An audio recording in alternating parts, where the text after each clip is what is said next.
Hi guys, welcome back to English 2, Honors English 2. Today we're going to be getting ready to start the tragedy of Julius Caesar. Now, the tragedy of Julius Caesar is deceptive in title, all right, because it's not actually about Caesar. He dies on the 15th of March, the Ides of March, which we've already missed, and that's in the middle of the play. And then the play keeps going on. You're like, Miss Theobald, why in the world would the play keep happening if the main character, the one in the title, is already dead? Well, that's because he's not the main character. In fact, the main character is truly Brutus, and his name is Marcus Brutus, and basically the whole story centers around Marcus Brutus killing Caesar because he believes that that is what is best for Rome. All right, and so we're going to have a lot of people in this play. There are 37 named parts in the whole play, which makes it really hard to keep track of who is who. All right, so what I'm going to do to start us off today is actually go over a character chart that I'm going to upload to Classroom as well, so that you have it for whenever you need it. All right, so let me see if I can. I'm going to change out my scene, and then I'm going to change my desktop to this guy. All right, so I should be in your upper left-hand corner. So I've changed spaces because I wanted to make sure that you could see the whole character chart and I didn't want my face to be in the way.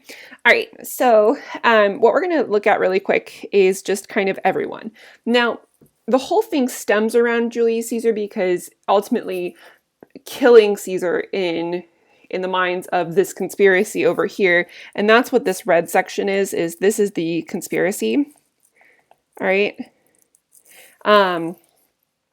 is that they believe that Julius Caesar is bad for Rome. All right, they think he's bad for the future of Rome, and so they want to get rid of him. All right, you've got kind of a few real big people at play. One of the main characters of our play is going to be Brutus here. You also need to keep an eye out for Cassius because he is important as well.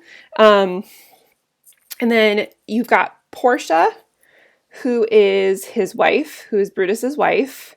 And then you've got a bunch of other people. You've got this guy, Varro, Claudius, Strato, and Cletus. And then you've got Cassius, Lucilius, Detinius, young Cato, and Voluminus. Now, all of these people are on, like the guys with these little like tractors are on Brutus's side as his servants or workers. And the same goes for Cassius with Lucilius, Detinius, Messala, young Cato, and Voluminus. All right, the rest of these guys here, Casca, Trebonius, Ligarius, Decius Brutus, Metellus Timber, and Cinna, these guys are all part of the conspiracy as well, okay? So they're actually going to be a part of killing Caesar. Okay? Now, something else we need to look at are some characters that while they're named, they don't necessarily have a huge, like, presence. You've got Cicero, Publius, and Publius Lena up here. They are a group of senators. You have Artemidorus, who is a teacher of rhetoric and matters for like a really short scene. You have Cinna the poet, who matters for like 6 lines. You have Calpurnia, Julius Caesar's wife. Okay, so that's his wife. You have Octavius Caesar, Mark Antony, and Lepidus as the triumvirate. So once Caesar is dead, there's going to be a triumvirate that takes over for Caesar to rule Rome in his stead. And the triumvirate literally means means 3. Triumvirate literally means to rule in 3 parts. You guys did not read Oedipus Rex, but Oedipus Rex is another great example of a triumvirate. All right, the big guy here that you're going to want to keep an eye out for is Mark Antony, okay? Because this is Caesar's bestie. Okay? So they're like best friends. And then you've got Flavius and Marulus. They are in the first scene only, and then they don't exist anymore. And then you have the soothsayer, who has a very important role, albeit a very short one, okay? So that's kind of our cast. Is we're going to start off, a lot of it's going to be a conversation between Cassius and Brutus. Caesar will appear here and there. Mark Antony will have a bigger part once Caesar has died. and things like that. Now, I'm going to do my best. You got to remember, I'm one person reading a play with 37 people in it, but we'll see what we can do. All right, so I'm going to pull up your questions next. That's what these are. Okay, there we go. And then I'm actually going to pull up the reading too. Okay. All right. Actually, okay.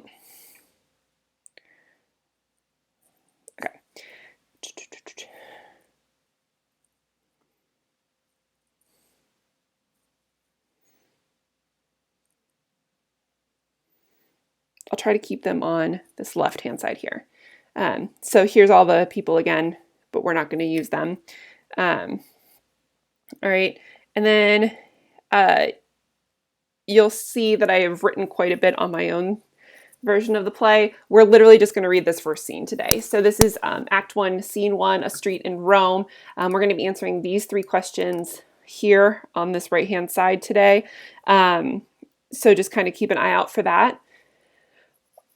All right, so as with all of Shakespeare's plays, they usually start off with like a conversation or something, and it's sometimes a very funny one, and that's kind of what he's trying to do here.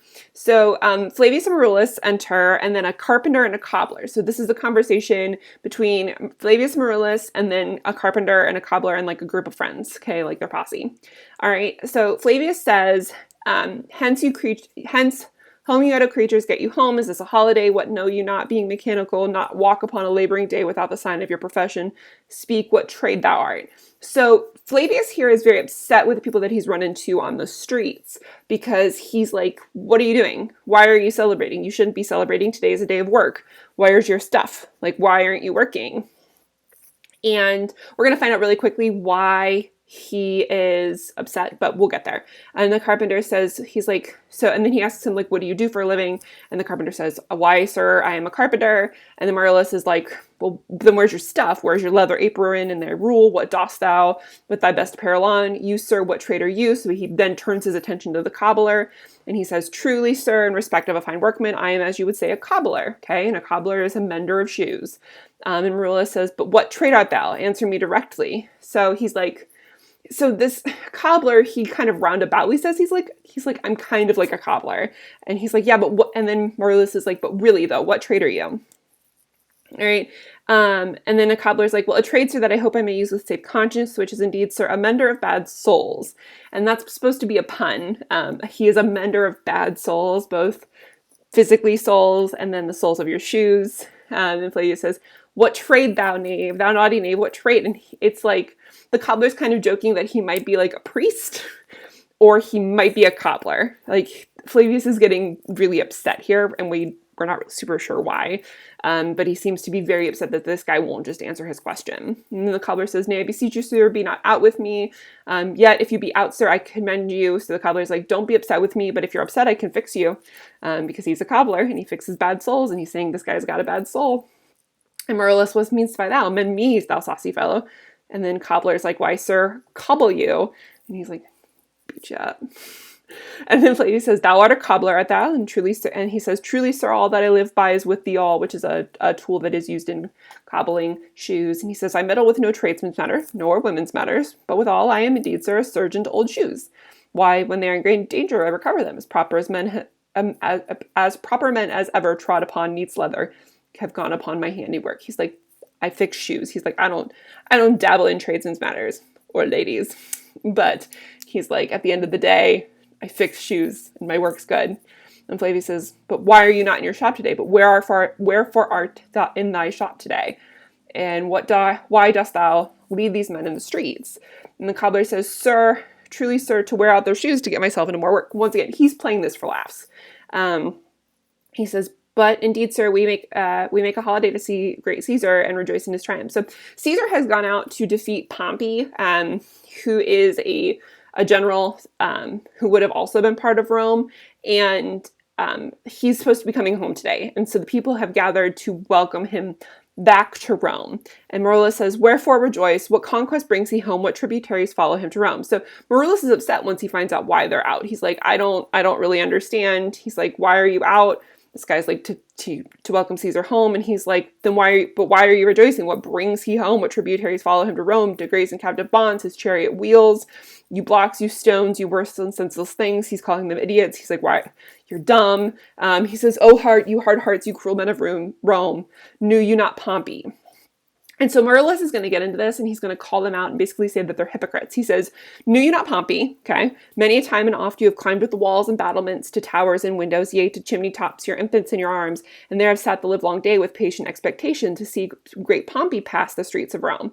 And when you saw his chariot bed appear, have you not made a universal shout that Tiber trembled underneath her banks, to hear the replication of your sounds made in her concave shores? Do you now put on your best attire? Do you now call out a holiday? Do you now strew flowers in his way that comes in triumph over Pompey's blood? Be gone. Get out of here. Run to your horses, fall upon your knees, pray to the gods to intermit the plague, pray for forgiveness. That needs must light on this ingratitude. All right. So Marullus is really upset because he initially supported Pompey, and it sounds like the rest of Rome did too, but the man that's coming home today just defeated Pompey.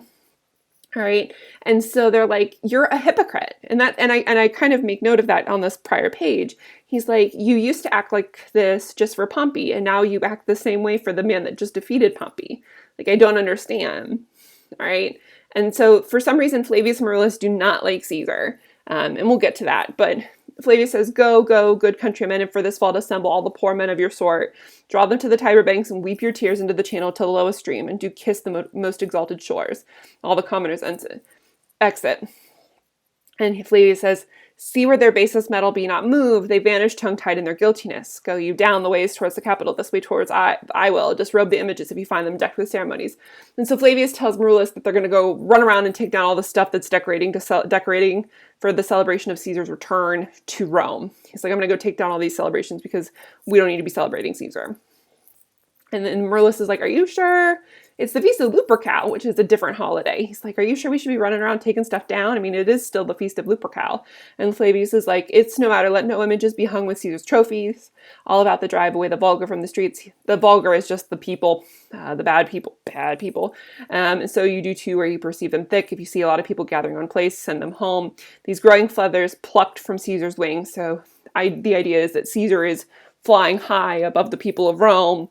And they're going to pluck these feathers by taking down these ceremonies and not celebrating him returning. We'll make him fly at an ordinary pitch. We'll bring him down to our level.